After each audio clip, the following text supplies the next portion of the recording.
আল্লাহ সুবহানাহু ওয়া তাআলার প্রতি ভালোবাসা রাখা ঈমানের অপরিহার্য অংশ। মুমিন এবং মুত্তাকি হওয়ার অবিচ্ছেদ্য অংশ হলো আল্লাহ রাব্বুল আলামিনের প্রতি ভালোবাসা এবং মহাব্বত রাখা। সাধারণত মানুষ কোনো উত্তম গুণাবলী বা সৌন্দর্য বা আকর্ষণের কারণে একজনের প্রতি আকর্ষিত হয়। সুতরাং সেই ভালো গুণাবলী, উত্তম আদর্শ বা নিদর্শন যেই বস্তুর মাঝে বা যে ব্যক্তির মাঝে পাওয়া যায়, মানুষ সেই ব্যক্তিকে বা সেই বস্তুকে ভালোবাসে, তার প্রতি আকর্ষিত হয়। কখনো কখনো একজন মানুষ আরেকজন মানুষের প্রতি আকর্ষিত হয়, তার সাথে দেখা সাক্ষাৎ, মেলামেশা, তার সাথে ওঠা বসার কারণে, তার উপকারের কারণে।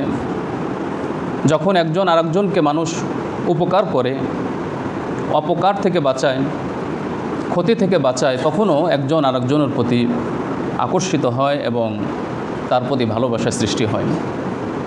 কিন্তু দুনিয়াবি এই ভালোবাসা অনেক সময় মোহনির্ভর হয়ে থাকে।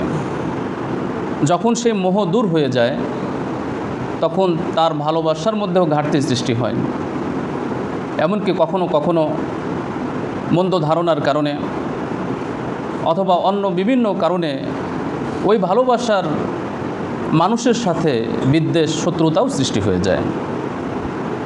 তো সুতরাং ভালোবাসা এমন বস্তুর সাথে বা এমন মহান সত্তার সাথে সম্পর্ক যুক্ত করা উচিত, যেই মহান সত্তা চিরঞ্জীব, যার ভালোবাসা চিরস্থায়ী, যার ভালোবাসা আমাদেরকে দুনিয়া ও আখিরাতে সফলতা দান করবে, পরকালে বিপদ থেকে উদ্ধার করবে এবং দুনিয়া ও আখিরাতে যত ধরনের ক্ষতি আছে সকল ক্ষতি থেকে বাঁচাবে, এমন মহান সত্তার সাথে ভালোবাসা রাখাই যুক্তিযুক্ত।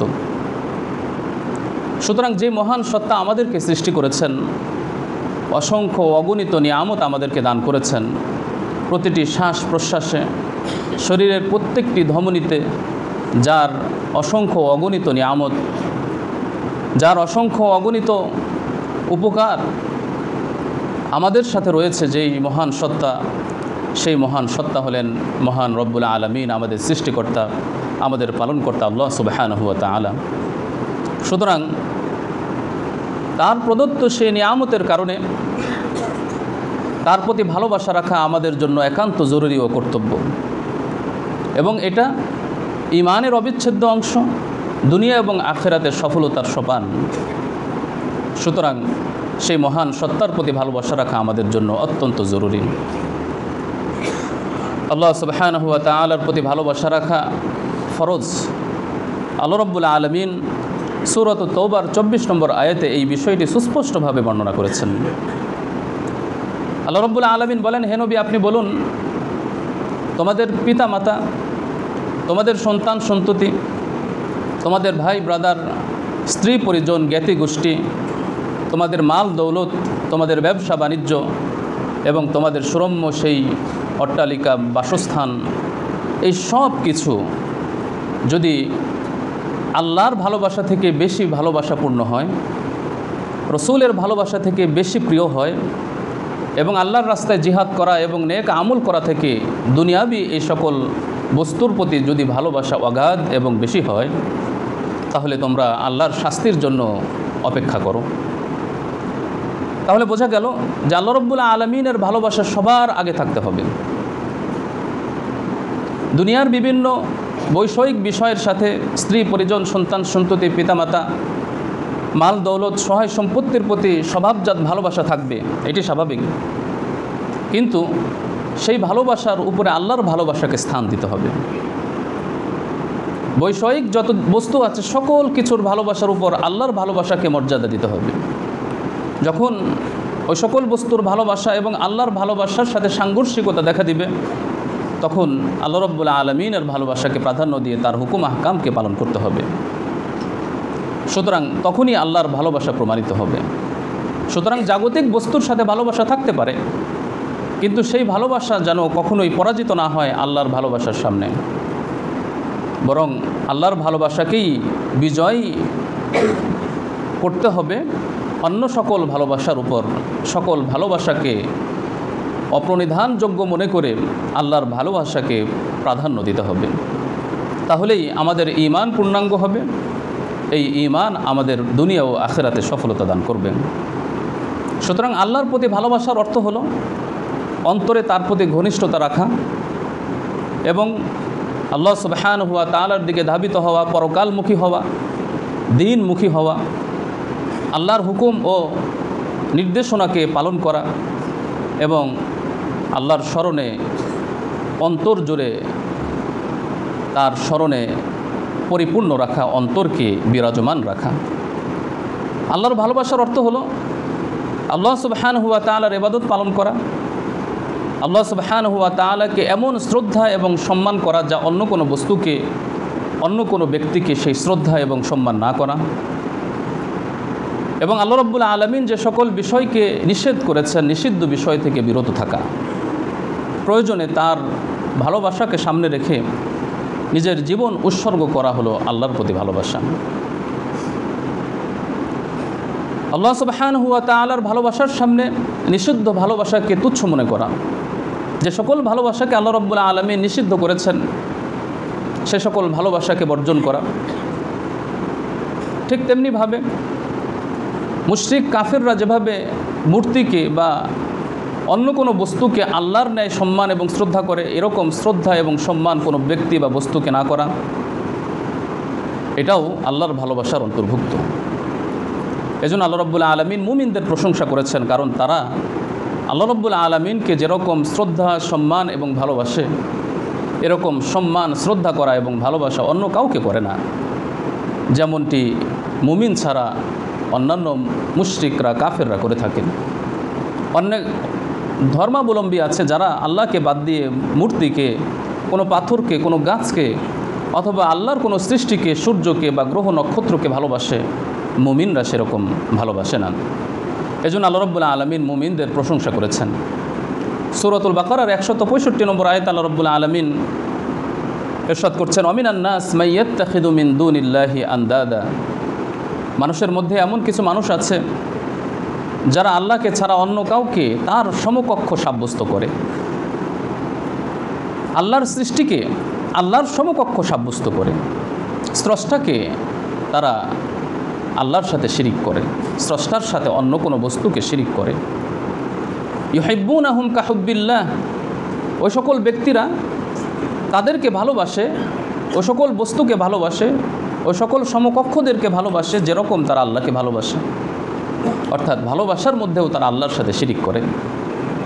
পক্ষান্তরে যারা ঈমানদার, ওয়াল্লাযীনা আমানু আশাদ্দু হুব্বাল লিল্লাহ, আর যারা ঈমানদার, যারা ঈমান এনেছে তারা আল্লাহর ভালোবাসায় প্রবলতর। তারা আল্লাহ তাআলাকে এত সম্মান এবং শ্রদ্ধা ও ভালোবাসে যা অন্য কোনো ব্যক্তিকে, অন্য কোনো বস্তুকে, অন্য কোনো জড় পদার্থ বা মূর্তি বা পাথরকে এরকম ভালোবাসে না। সুতরাং এরকম ঈমানদার হওয়া উচিত। এরকম ঈমানদার যদি আমরা হতে পারি তাহলেই আমরা প্রকৃত মুত্তাকি হতে পারবো, আল্লাহর প্রিয় পাত্র হতে পারবো। রাসূলুল্লাহ সাল্লাল্লাহু আলাইহি ওয়াসাল্লাম হাদিসেও এই বিষয়টি আমাদেরকে সুস্পষ্টভাবে বর্ণনা করেছেন। আহিব্বু, রাসূল সাল্লাল্লাহু আলাইহি ওয়াসাল্লাম বলেন, আহিব্বুল্লাহ, তোমরা আল্লাহকে ভালোবাসো। লিমা ইয়াগযুকুম মিন নিআমিহি, কারণ আল্লাহ রাব্বুল আলামিন তোমাদেরকে যে অসংখ্য অগণিত, তোমাদেরকে যে অগণিত নিয়ামত দিয়ে তোমাদেরকে আল্লাহ রাব্বুল আলামিন ভরপুর করে দিয়েছেন, অসংখ্য নিয়ামত দিয়ে তোমাদেরকে যে ভরপুর করে দিয়েছেন, সেই নিয়ামত দিয়ে আল্লাহ রাব্বুল আলামিন তোমাদেরকে যে সায়রাব এবং পরিপূর্ণ করেছেন, সেই নিয়ামতের কারণে, সেই অনুগ্রহের কারণে তোমরা আল্লাহকে ভালোবাসো। কারণ আল্লাহ রাব্বুল আলামিন তোমাদেরকে অসংখ্য নিয়ামত দিয়েছেন, সেই নিয়ামতের কৃতজ্ঞতা স্বরূপ তোমরা আল্লাহকে ভালোবাসো। সম্মানিত মুসল্লিবৃন্দ, সুতরাং আল্লাহ রাব্বুল আলামিনকে ভালোবাসতে হবে, তাকে শ্রদ্ধা করতে হবে, তাকে সম্মান এবং মর্যাদা দিতে হবে, তার হুকুম আহকাম পালন করতে হবে। তাহলেই আমরা পরিপূর্ণ, পূর্ণাঙ্গ ঈমানদার, মুমিন, মুত্তাকি হতে পারব। সম্মানিত মুসল্লিবৃন্দ, আল্লাহ সুবহানাহু ওয়া তাআলাকে ভালোবাসার অনেক ফজিলত এবং উপকারিতা আছে। এর মধ্যে অন্যতম উপকারিতা হলো এই যে আমরা যদি আল্লাহ রাব্বুল আলামিনকে ভালোবাসি, ওই রকম ভালোবাসা যদি অন্য কোনো ব্যক্তি বা বস্তুকে না ভালোবাসি, তাহলে এটাও একাত্মবাদের একটি নিদর্শন। আল্লাহ সুবহানাহু ওয়া তাআলা যেমন একক অদ্বিতীয়, তার সমকক্ষ কেউ নাই, তার সমপর্যায়ের কেউ নাই, তিনিই একমাত্র সৃষ্টিকর্তা, তিনিই ইবাদতের উপযুক্ত, তিনিই একমাত্র সম্মানের পাওয়ার উপযুক্ত। সুতরাং তিনি সব দিক থেকে যেমন একত্ব, একক অদ্বিতীয়, ঠিক তেমনিভাবে ভালোবাসার দিক থেকেও তিনি একক অদ্বিতীয়। সুতরাং আমরা যদি আল্লাহ রাব্বুল আলামিনকে সেভাবে ভালোবাসতে পারি, তাহলে এটি একাকত্বের, তাওহীদের, একাত্মবাদের অন্যতম একটি নিদর্শন। তাওহীদ ছাড়া কোনো ঈমান গৃহীত হবে না, একাত্মবাদ ছাড়া কোনো ঈমান গৃহীত হবে না। সুতরাং ভালোবাসার দিক থেকেও একাত্মবাদের প্রমাণ এবং নিদর্শন স্থাপন করতে হবে, তাহলেই আমাদের ঈমান পরিপূর্ণ হবে, পূর্ণাঙ্গ হবে। দ্বিতীয়ত, আল্লাহ রাব্বুল আলামিনকে যদি আমরা ভালোবাসি, তাহলে এই ভালোবাসা পূর্ণাঙ্গ তখনই হবে যখন আমরা রাসূল সাল্লাল্লাহু আলাইহি ওয়াসাল্লামকে ভালোবাসব, তার আনুগত্য করব, তার নির্দেশ পালন করব, রাসূল সাল্লাল্লাহু আলাইহি ওয়াসাল্লামের আনিত শরীয়তকে পরিপূর্ণরূপে যদি আমরা মানি, তাহলে আল্লাহ তাআলাকে ভালোবাসা প্রমাণিত হবে। অথবা অন্য ভাষায় বললে বলা যায়, আমরা যদি আল্লাহ রাব্বুল আলামিনকে পরিপূর্ণরূপে প্রকৃতভাবে ভালোবাসি, তাহলে ইসলাম মানা, ইসলামী শরীয়ত মানা আমাদের জন্য সহজ হবে। আমরা যদি আল্লাহ রাব্বুল আলামিনকে প্রকৃত অর্থেই ভালোবাসি, তাহলে রাসূল সাল্লাল্লাহু আলাইহি ওয়াসাল্লামকে মানা এবং রাসূল সাল্লাল্লাহু আলাইহি ওয়াসাল্লামের আনিত আদর্শ গ্রহণ করা এবং পালন করা আমাদের জন্য সহজ হবে। আর যখন শরিয়া মানা সহজ হবে, রাসূল সাল্লাল্লাহু আলাইহি ওয়াসাল্লামের আদর্শ পালন করা, বাস্তবায়ন করা সহজ হবে, তখন আমরা আল্লাহর ভালোবাসা অর্জন করব, মাগফিরাত অর্জন করব এবং আল্লাহ সুবহানাহু ওয়া তাআলার ক্ষমা আমরা অর্জন করতে পারবো ইনশাআল্লাহ। সূরা আলে ইমরানের 31 নম্বর আয়াতে আল্লাহ সুবহানাহু ওয়া তাআলা ইরশাদ করেন, কুল ইন কুনতুম তুহিব্বুনাল্লাহ ফাত্তাবিউনি ইউহিব্বুকুমুল্লাহু ওয়া ইয়াগফির লাকুম যুনুবাকুম ওয়াল্লাহু গফুরুর রহিম। হে নবী, আপনি বলুন, যদি তোমরা আল্লাহকে ভালোবাসতে চাও, তাহলে আল্লাহর ভালোবাসা অর্জন করতে হলে যে শর্ত, সেটি হলো আমি রসুলের আনুগত্য করো। রসুলের আনুগত্য, রসুলের আদর্শ পালন করার মাধ্যমেই আল্লাহর ভালোবাসা অর্জিত হবে। রসুলের ভালোবাসা ছাড়া আল্লাহর ভালোবাসা অর্জন করা যাবে না। যদি তোমরা রসুলের আনুগত্য করো, ইউহিব্বুকুমুল্লাহু ওয়া ইয়াগফির লাকুম যুনুবাকুম, তাহলে আল্লাহ রাব্বুল আলামিন তোমাদেরকে ভালোবাসবেন এবং আল্লাহ তাআলা তোমাদেরকে ক্ষমা করে দিবেন। আল্লাহ রাব্বুল আলামিন গফুরুর রহিম, তিনি ক্ষমাশীল, তিনি অনুগ্রহশীল। পাশাপাশি আল্লাহ সুবহানাহু ওয়া তাআলা রাসূলুল্লাহ সাল্লাল্লাহু আলাইহি ওয়াসাল্লামের ভালোবাসা এমন, যার দ্বারা ঈমান পরিপূর্ণ হয়, ঈমানের প্রকৃত স্বাদ, ইবাদতের প্রকৃত স্বাদ এবং আল্লাহর এবং তার রসুলের আনুগত্যের প্রকৃত স্বাদ অর্জন করা যায়, অনুভব করা যায়।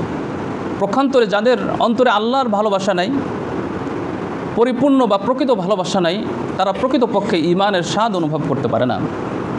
তারা প্রকৃতপক্ষে আনুগত্যের যে স্বাদ, আনুগত্যের যে মজা, আল্লাহ রাব্বুল আলামিনের ইবাদত বন্দেগী পালন করার যে মজা, সেই মজা থেকে তারা বঞ্চিত হয়, যাদের অন্তরে আল্লাহ সুবহানাহু ওয়া তাআলার প্রকৃত ভালোবাসা নাই। এই বিষয়টি রাসূলুল্লাহ সাল্লাল্লাহু আলাইহি ওয়াসাল্লাম হাদিসেও আমাদেরকে সুস্পষ্টভাবে দিক নির্দেশনা দিয়েছেন। সহিহ বুখারী 6941 নম্বর বর্ণনায় নবী করিম সাল্লাল্লাহু আলাইহি ওয়াসাল্লাম ইরশাদ করেন, সালাসুন মান কুন্না ফিহি, তিনটা বস্তু, তিনটা গুণ বা বৈশিষ্ট্য এমন, এই তিনটা গুণ বা বৈশিষ্ট্য যাদের মাঝে থাকবে, তারা ঈমানের স্বাদ অনুভব করবে। ওয়াজাদা হালাওয়াতাল ঈমান, ঈমানের মিষ্টতা, ঈমানের মজা তারা পেয়ে যাবে।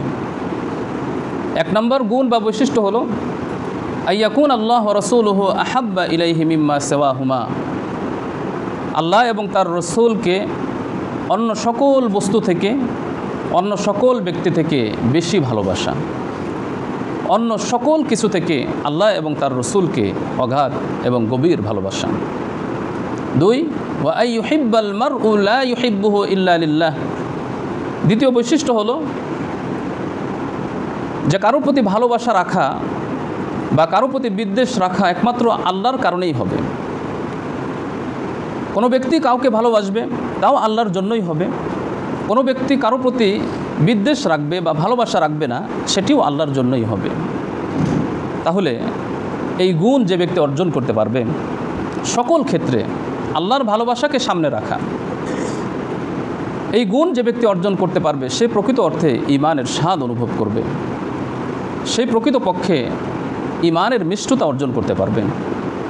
তৃতীয় গুণ, তৃতীয় বৈশিষ্ট্য হলো যে সে ঈমান গ্রহণ করার পর ঈমানের মর্যাদা এরূপভাবে প্রদান করবে যে কখনোই সে কুফরের কাছেও যাবে না, শিরকের কাছে যাবে না, সে শিরক থেকে দূরে থাকবে, কুফর থেকে সে দূরে থাকবে। আগুনে ঝাঁপ দেওয়াকে যত কঠিন সে মনে করবে, কুফরের কাছে যাওয়াকে তার থেকেও বেশি কঠিন মনে করবে। আগুনের মাধ্যমে নিজের শরীর ঝলসে যাওয়াকে যত ভয় মনে করবে, ভীতিকর মনে করবে, কুফরের কাছে যাওয়াকেও সে ব্যক্তি ততটুকু বা তার থেকেও বেশি ভয় করবে, আশঙ্কা করবে। তাহলে ওই ব্যক্তি ঈমানের স্বাদ অনুভব করতে পারবেন। সম্মানিত মুসল্লিবৃন্দ, আল্লাহর প্রতি ভালোবাসার আরেকটি উপকারিতা হলো এই, যারা আল্লাহর প্রতি ভালোবাসা রাখবে তারা পরকালে অবশ্যই নাজাত পাবে, অবশ্যই তারা পরকালে সুফল লাভ করবে। সহিহ বুখারী 6167 নম্বর বর্ণনা এসেছে, এক ব্যক্তি রাসূলুল্লাহ সাল্লাল্লাহু আলাইহি ওয়াসাল্লামের কাছে এসে বললেন যে, হে আল্লাহর রাসূল সাল্লাল্লাহু আলাইহি ওয়াসাল্লাম, কিয়ামত কবে হবে? তখন নবী করিম সাল্লাল্লাহু আলাইহি ওয়াসাল্লাম তাকে ধমক দিয়ে বললেন, কিছুটা ধমকের সুরে বললেন, তোমার জন্য আফসোস হয়, তুমি কিয়ামতের কথা বলছো, কিয়ামতের জন্য কি প্রস্তুতি গ্রহণ করেছ? কিয়ামত কবে হবে সেই কথা নিয়ে পিছনে পড়ে রয়েছ। তখন ওই ব্যক্তি বলল যে, আল্লাহর রাসূল সাল্লাল্লাহু আলাইহি ওয়াসাল্লাম, আমি কিয়ামতের জন্য কোনো প্রস্তুতি গ্রহণ করতে পারি নাই, তবে আমি আল্লাহ এবং তার রসুলকে ভালোবাসি, এই প্রস্তুতি ছাড়া আমার আর কোনো প্রস্তুতি নাই, সকল ক্ষেত্রে আল্লাহর ভালোবাসাকে আমি প্রাধান্য দিই। তো সুতরাং আল্লাহর ভালোবাসা ছাড়া আর কোনো প্রস্তুতি আমার নাই। তখন রাসূলুল্লাহ সাল্লাল্লাহু আলাইহি ওয়াসাল্লাম বললেন, আল মারউ মা'a মান আহাব্বা, ব্যক্তি ওই ব্যক্তির সাথেই পরকালে থাকবে বা ব্যক্তি ওই ব্যক্তির সঙ্গই পরকালে পাবে যে যাকে ভালোবাসে। তো সুতরাং যদি তুমি আল্লাহকে ভালোবাসো তাহলে অবশ্যই পরকালে আল্লাহর সঙ্গ তুমি পাবে। যদি তুমি প্রকৃত অর্থেই রসুলকে ভালোবাসো তাহলে রসুলের সঙ্গ তুমি পরকালে পাবে। আর এ কথা তো সুস্পষ্ট, আল্লাহ এবং তার রসুলের সঙ্গ পাওয়া পরকালে অবশ্যই নাজাত পাওয়া নিশ্চিত করবে। যারা আল্লাহ এবং তার রসুলকে ভালোবাসবে তারা অবশ্যই পরকালে নাজাত পাবে। আনাস রাদিয়াল্লাহু তাআলা আনহু, যিনি এই হাদিসের বর্ণনাকারী, তিনি বলেন, আমরা সকলেই রাসূল সাল্লাল্লাহু আলাইহি ওয়াসাল্লামকে এই কথা শোনার পর বললাম যে, হে আল্লাহ রাসূল সাল্লাল্লাহু আলাইহি ওয়াসাল্লাম, আমাদের অবস্থাও কি এমনটি হবে যে আমরা যাকে ভালোবাসবো তার সাথেই আমরা থাকব? তখন রাসূল সাল্লাল্লাহু আলাইহি ওয়াসাল্লাম বললেন, হ্যাঁ। আনাস রাদিয়াল্লাহু তাআলা আনহু বলেন যে, ইসলাম গ্রহণ করার পর এই কথা শুনে আমরা সবচেয়ে বেশি আনন্দিত হয়েছি। ইসলাম গ্রহণ করার পর আমরা এতটুকু আর আনন্দিত হই নাই। অর্থাৎ আমরা এই ভেবে আনন্দিত হয়েছি যে আমরা রসুলকে ভালোবাসি, আমরা এই ভেবে আনন্দিত হয়েছে যে আমরা আল্লাহকে ভালোবাসি। সুতরাং দুনিয়াতে যেভাবে রসুলের সঙ্গ আমরা লাভ করেছি, পরকালেও নিশ্চিত রূপে রসুলের সঙ্গ আমরা লাভ করব, এটি অবশ্যই আনন্দঘন আনন্দকর একটা বিষয়। এই কথা শুনে সাহাবীর অত্যন্ত আনন্দিত হয়েছিলেন। সম্মানিত মুসল্লিবৃন্দ, আল্লাহর জন্য কাউকে ভালোবাসার অর্থ হলো আল্লাহকেই ভালোবাসা, কারণ এটা আল্লাহকে ভালোবাসার একটা ফল। আমি যদি কাউকে ভালোবাসি দ্বীনের জন্য, ইসলামের জন্য, ঈমানের খাতিরে, কোরআনের খাতিরে বা আল্লাহ সুবহানাহু ওয়া তাআলার ভালোবাসার জন্য যখন আমরা কাউকে ভালোবাসব, সেটা প্রকৃতপক্ষে আল্লাহকে ভালোবাসারই নামান্তর। এটা আল্লাহরই ভালোবাসার ভিত্তি, আল্লাহকে ভালোবাসার ফল। এই কারণে রাসূল সাল্লাল্লাহু আলাইহি ওয়াসাল্লাম হাদিসে ইরশাদ করেন, পরকালে আল্লাহ রাব্বুল আলামিন 7 শ্রেণীর মানুষদেরকে যে সম্মান, শ্রদ্ধা এবং আরশের নিচে স্থান দিবেন, তার মধ্যে এক শ্রেণীর মানুষ হলো ওই সকল ব্যক্তি যারা আল্লাহর জন্য একজনকে ভালোবাসে, আল্লাহর জন্যই একজনের প্রতি বিদ্বেষ রাখে। সুতরাং এটা এমন একটা আমল, যে আমল আল্লাহ রাব্বুল আলামিন পরকালে ওই ব্যক্তিকে তার আরশের নিচে, আল্লাহ রাব্বুল আলামিন আল্লাহর আরশের নিচে বিশেষ স্থান এবং ছায়া তাদেরকে দান করবেন। সম্মানিত মুসলিমবৃন্দ, কোরআনুল কারীমে কয়েকটি আয়াত এমন এসেছে যে আয়াত এই কথা বলছে যে আল্লাহ তাআলা এই গুণের অধিকারী ব্যক্তিদেরকে ভালোবাসেন। আবার কিছু কিছু এমন আয়াত আছে যে আয়াত আল্লাহ রাব্বুল আলামিন বলছেন এই গুণের অধিকারী ব্যক্তিদেরকে আল্লাহ ভালোবাসেন না।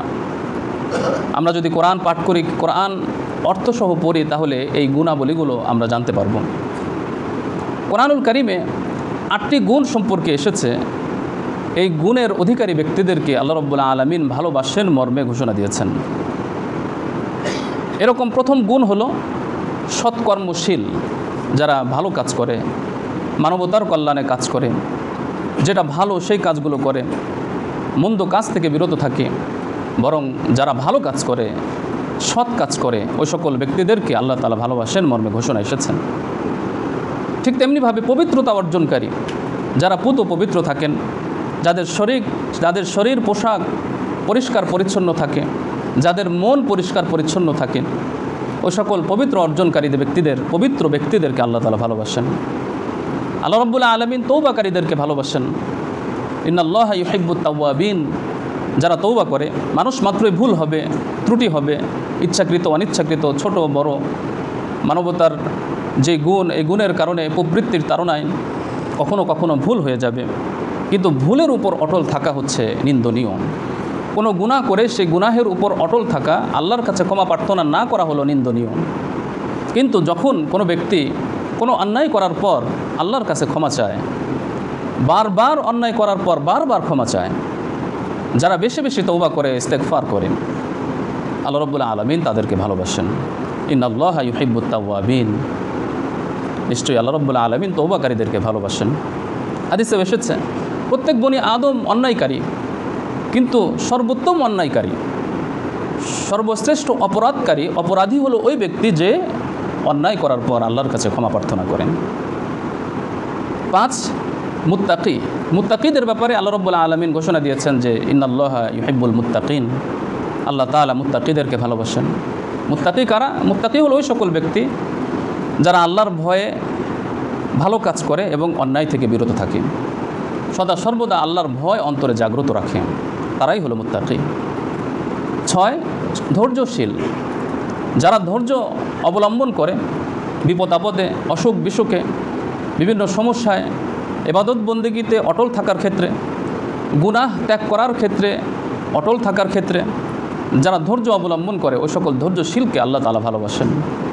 6, যারা তাওয়াক্কুল, যারা আল্লাহর উপর ভরসা রাখে, তাওয়াক্কুল করে, যারা আল্লাহর উপর ভরসা করে, আল্লাহর উপর নির্ভর করে, যা কিছু করার তার আসবাব গ্রহণ করে, উপায় উপকরণ গ্রহণ করে, কিন্তু এর ফলাফল কি হবে সেই ফলাফল আল্লাহর উপর ন্যস্ত করে, যে আমি উপায় উপকরণ গ্রহণ করেছি, কিন্তু এর ফলাফল যা হবে আল্লাহর পক্ষ থেকেই হবে। এরকম যারা আল্লাহর উপর আস্থা রাখে, ওই সকল আস্থাকারীদেরকে আল্লাহ তাআলা ভালোবাসেন।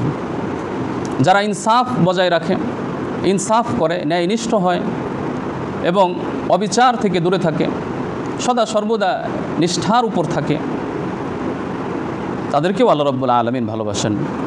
8 নম্বর, মুজাহিদ, যারা আল্লাহর রাস্তায় জিহাদ করে, আল্লাহর রাস্তায় লড়াই করে, অন্যায়ের প্রতিবাদ করে, ওই সকল মুজাহিদ, জিহাদকারী, আল্লাহর রাস্তায় সংগ্রামকারী ব্যক্তিদেরকে আল্লাহ রাব্বুল আলামিন ভালোবাসেন। এইরকম 8টি গুণের কথা কোরআনুল কারীমে এসেছে, যে 8টি গুণের অধিকারী ব্যক্তিদেরকে আল্লাহ রাব্বুল আলামিন ভালোবাসেন মর্মে ঘোষণা দিয়েছেন। কোরআনুল কারীমে প্রায় 11টি জায়গা আছে, 11টি গুণ আছে, যে গুণকে আল্লাহ তাআলা অপছন্দ করেন, যে গুণের অধিকারী ব্যক্তিদেরকে আল্লাহ তাআলা ভালোবাসেন না মর্মে ঘোষণা দিয়েছেন। এর মধ্যে 1 নম্বর হচ্ছে সীমা লঙ্ঘনকারী, যারা সীমা লঙ্ঘন করে, যে কোনো ক্ষেত্রে বাড়াবাড়ি করে, জুলুম করে, যারা কাফের, পাপাচারী, অকৃতজ্ঞ, যারা অহংকারকারী, গর্ব প্রকাশকারী, অপব্যয়কারী, যারা খেয়ানত করে, যারা মন্দ কথা বলে, অশ্লীল ভাষী, যারা গালিমন্দ করে, গালিগালাজ করে, যারা ফাসাদ সৃষ্টি করে, বিশৃঙ্খলা সৃষ্টি করে, যারা অন্যের গীবত করে, সমালোচনা করে, এরকম 8টি গুণের কথা আল্লাহ রাব্বুল আলামিন কুরআনুল কারীমে বর্ণনা করেছেন, যেই 8টি গুণ আল্লাহ তাআলা অপছন্দ করেন এবং এই গুণের অধিকারীদেরকে আল্লাহ রাব্বুল আলামিন ভালোবাসেন না। সম্মানিত মুসল্লিবৃন্দ, আল্লাহ রাব্বুল আলামিনের ভালোবাসার অনেক উপায় আছে, সেই উপায়গুলো আমাদের গ্রহণ করতে হবে। আল্লামা ইবনুল কাইয়িম রাহমাতুল্লাহ আলাইহি মাদারিজ আস-সালিকিন গ্রন্থে 10টি গুণের কথা বলেছেন, 10টি উপায়ের কথা বলেছেন, উপকরণের কথা বলেছেন, যে এই 10টি উপায় যদি কোনো ব্যক্তি গ্রহণ করে তাহলে আল্লাহ রাব্বুল আলামিনের ভালোবাসা সে পাবে ইনশাআল্লাহ। 1 নম্বর গুণ হলো ঘৃণিত কথা, কাজ, চিন্তা ভাবনা ত্যাগ করা, অর্থাৎ সকল নেতিবাচক চিন্তা, কাজকর্ম থেকে বিরত রাখা, ভালো গুণগুলোকে অর্জন করা, আত্মশুদ্ধি করা, আত্মশুদ্ধি অর্জন করা, নিজের অন্তরকে পরিশুদ্ধ করা। এই গুণ যে ব্যক্তি অর্জন করবে সে অবশ্যই আল্লাহর ভালোবাসা পাবে। 2 আল্লাহর জিকির, আল্লাহর স্মরণ, সদা সর্বদা আল্লাহর গুণাবলী, আল্লাহর মহত্ব, বরত্ব এবং যে সকল তাসবিহ তাহলিলগুলো আছে সেগুলিকে বারবার পড়া, জিহ্বা দিয়ে নাড়াতে থাকা এবং অন্তর দিয়ে তার অর্থ অনুধাবন করে আল্লাহ তাআলাকে স্মরণ করা। যারা এই গুণ অর্জন করবে তারা আল্লাহর ভালোবাসা পাবে। আল কোরআন তেলাওয়াত করা অর্থ সহকারে, তার মর্ম নিয়ে গভীর চিন্তা করা, তার শিক্ষাগুলোকে জীবনে বাস্তবায়ন করা এবং কোরআনের উপর আমল করা। যারা এই গুণ অর্জন করবে অবশ্যই আল্লাহ রাব্বুল আলামিন তাদেরকে ভালোবাসবেন। 4 আল্লাহর অনুগ্রহ ও নিয়ামতের কথা স্মরণ করা, যে আল্লাহ রাব্বুল আলামিন আমাদেরকে যে অসংখ্য অগণিত নিয়ামত দিয়েছেন সে নিয়ামতগুলোকে স্মরণ করা এবং সে অনুপাতে আল্লাহর কৃতজ্ঞতা জ্ঞাপন করা। 5 নম্বর নামাজে খুশু খুজু, নামাজে একাগ্রতা, নিষ্ঠা বজায় রাখা, সকল ইবাদতে ন্যায় নিষ্ঠা বজায় রাখা। 6 নেককারদের সহচর্য অবলম্বন করা, যারা ভালো, যারা গুনাহ থেকে দূরে থাকে, যারা মন্দ কাজ থেকে দূরে থাকে, এ সকল ভালো মানুষের সহচর্য অবলম্বন করা, তাদের সাথে থাকা, তাদেরকে বন্ধু হিসাবে গ্রহণ করা। 7 নম্বর নফল ইবাদতের মাধ্যমে আল্লাহর নৈকট্য অর্জন করা। সহিহ বুখারী 6502 নম্বর হাদিসে নবী করিম সাল্লাল্লাহু আলাইহি ওয়াসাল্লাম একটি হাদিসে কুদসি উল্লেখ করেছেন। সেই হাদিসে কুদসিতে বলা হয়েছে যে ফরজ ইবাদত বন্দেগীর মাধ্যমে আল্লাহ তাআলার নৈকট্য অর্জন করা যায় না, এটা তো কর্তব্য, দায়িত্ব, এটা পালন করতেই হবে। আল্লাহর নৈকট্য, আল্লাহর প্রিয় ভাজন হওয়ার জন্য নফল ইবাদত করতে হবে, ফরজ ইবাদতের থেকেও অতিরিক্ত বেশি নফল ইবাদত করতে হবে। 8 আল্লাহর ভালোবাসাকে প্রাধান্য দিতে হবে, কুপ্রবৃত্তিকে দমন করতে হবে। 9 শেষ রাত্রে তাহাজ্জুদের সময় আল্লাহর ইবাদত করতে হবে, দোয়া করতে হবে। 10 আল্লাহর ভালোবাসার যে সকল প্রতিবন্ধক বস্তু আছে সে সকল প্রতিবন্ধক বস্তু থেকে বিরত থাকতে হবে। এইভাবে যদি আমরা আল্লাহর ভালোবাসা অর্জনের জন্য আমরা উপায় গ্রহণ করি, ইবাদত বন্দেগী পালন করি, তাহলে অবশ্যই আমরা প্রকৃত ইমানদার হতে পারবো, প্রকৃত মুমিন মুত্তাকি হতে পারবো, দুনিয়া ও আখিরাতে সফলতা অর্জন করতে পারবো। আল্লাহ তাআলা আমাদের সকলকে আমল করার তৌফিক দান করুন, আমিন। সুবহানাল্লাহ।